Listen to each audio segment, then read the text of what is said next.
Hey everyone, welcome back to the Formless Guide. Today, we're navigating a landscape that each of us will visit in our lifetime. The landscape of grief. Often, when we speak of grief, we try to map it, to find stages, to create a linear path through its wilderness. But what if grief isn't a path at all? What if it's more like an unmappable ocean, a formless sea, where waves of emotion arise and fall without warning, without a discernible pattern? I remember a long time ago, not so long ago, when I felt utterly lost in the sea. The familiar landmarks of my life had vanished beneath the surface, and I was simply tossed about by forces I couldn't understand. In those moments, the greatest lesson I learned was not about finding my way out of the water, but about surrendering to its movement.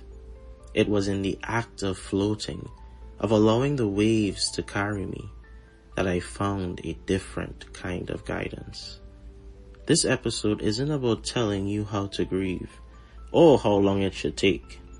It's an invitation to honor the formless nature of your own experience, to find your own footing on an unfamiliar shore, even when you feel like you're just drifting along. Grief is not just an emotion held in the mind. It's a profound experience that lives within the very fabric of our bodies. You might feel it as a persistent tension in your shoulders or a heavy weight in your chest, a profound and relentless fatigue that no amount of sleep can seem to touch.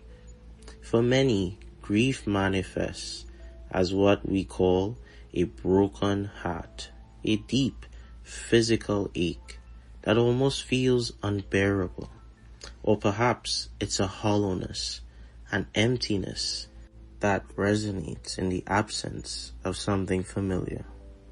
In this layer of grief, our work isn't to diagnose or to fix these physical sensations. Instead, it's an invitation to listen deeply to the body's wisdom. Yes, your body is holding the echoes of your loss, the imprints of shared moments, the physical reality of absence. It needs care, gentle attention, and perhaps most importantly, to be witnessed without judgment. A warm bath, a gentle stretch, a mindful breath. These are not cures or coping mechanisms, but acts of compassionate listening to the physical manifestation of your grief. There is no agenda here, just a quiet acknowledgement of what your body is carrying. Yes, it is difficult, it can be hard, and you need to acknowledge this and know that it's okay that you acknowledge this. When we move to the emotional realm of grief, the idea of stages often crumbles. Instead, we encounter a vast and unpredictable sea. One moment, a wave of sadness washes over you, leaving you breathless. The next, a surge of anger might arise, directed at the loss itself, at the circumstances, or even at the person who is gone. Clarity might briefly appear on the horizon, offering what I call these fleeting glimpses of acceptance, only to be swallowed by this sudden swell of confusion or overwhelming numbness.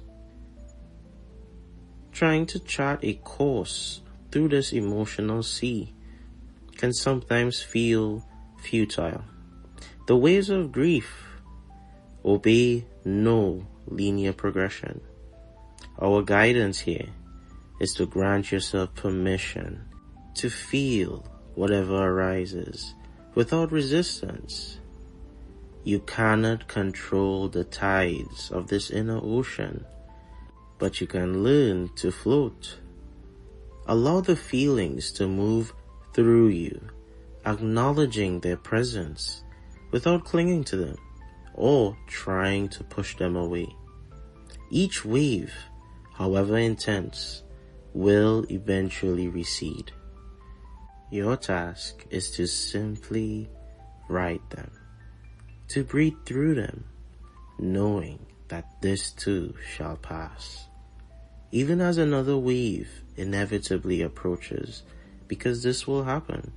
Sometimes you'll feel like you just made it through the storm, when it was just the hurdle or the wind before the storm. Don't let it discourage you. Let it flow. As we say in the Theravada, let these thoughts arise, let them persist, and then let them go. Now back to the topic at hand. Grief casts a unique kind of fog over the mind. You might find yourself struggling with concentration, lost in a maze of memories, or caught in cycles of rumination, replaying moments, searching for answers that may never come. The sense of self can feel scattered, as if a vital part of your own identity has been altered, has been changed or removed. The world around you might seem strangely muted or just overwhelmingly loud, and making sense of even simple things can feel like an impossible task. In this shifting mental landscape, our guidance is to become a gentle observer of our own thoughts. Treat them not as absolute truths, but as mental echoes of the past, as the mind's attempt to process this enormity of loss.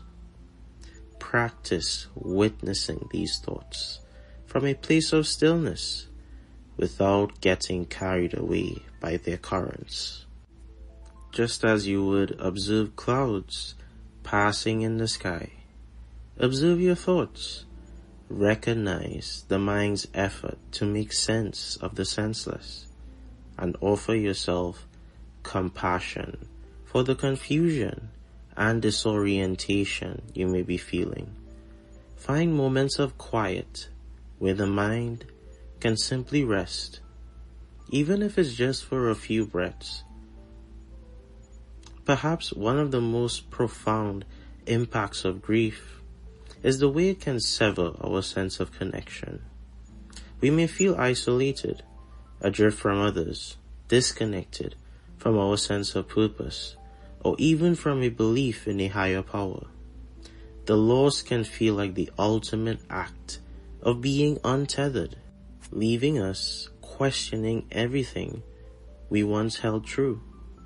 Yet, within this deep sense of loss lies an opportunity for a new kind of connection to emerge. The love you shared with the person who is gone hasn't disappeared. It has simply changed form. Guess what? It now exists, not in their physical presence, but within you, woven into the fabric of your very being.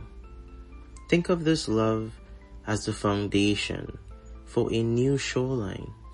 It is a constant, even amidst the fluctuating tides of grief. Drawing upon the understanding of anatta from our previous episode, we can recognize that the essence of connection isn't dependent upon a fixed form. The person you loved is no longer physically present, but the impact they had, the love you shared, the lessons they taught, these remain, shaping the contours of your, mine, and anyone else's inner landscape. Grief, in this sense, can become a process of rediscovering connection, not to what was, but to now what is. It's about finding new ways to feel the presence of that love in your life, even as you navigate this new, uncertain terrain. Throughout this journey, I want you to remember the symbols we've spoken of. See your grief as the ocean, vast and ever-changing. Embrace the wabi-sabi of your experience, finding beauty in the imperfections and the marks left by loss. Recognize the negative space created by the absence. It too has a shape, a presence, and it holds an echo of what was. I'd like to close off by saying, grief is a testament to the love we have known. It is the price that we all pay for connection, and it is a journey unique to each of us. There is no right or wrong way to grieve, nor a set timeline to follow. Allow yourself to be in the formless sea, to feel the waves, to listen to your body, to observe your mind, and to gradually discover the new shoreline of connection that awaits you. Be patient with yourself. Be kind to yourself. And trust the inherent wisdom within your own experience. Trust in you. Trust in your true intention.